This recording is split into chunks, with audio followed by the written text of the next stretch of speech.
இன்னைக்கு falling wedge அப்படின்னு ஒரு டெக்னிக்கல் பேட்டர்ன் பத்தி பார்க்க போறோம். அது புல்லிஷான ஒரு பேட்டர்ன்.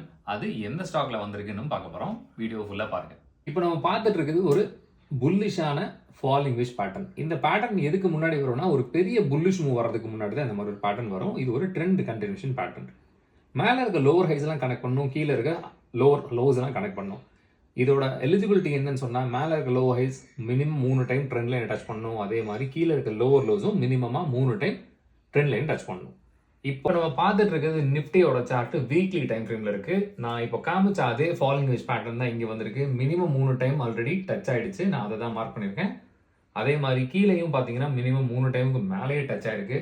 லாஸ்ட் ஃபியூ வீக்ஸா இந்த 22,700 லெவல்ஸை பிரேக் பண்ணாம இருக்கு. இது கிளியரான ஒரு ஃபாலிங் வெட்ஜ் அப்படின்னு சொன்னா மார்க்கெட் இந்த சப்போர்ட் லெவல்ஸ்ல சப்போர்ட் எடுத்துட்டு மேலே போறதுக்கான வாய்ப்புகள் இருக்கும். சப்போஸ் கீழே பிரேக் அவுட் ஆயிடுச்சுன்னா பெரிய ஃபால் வர்றதுக்கு வாய்ப்பு இருக்கு. இதுக்கு மேல அதாவது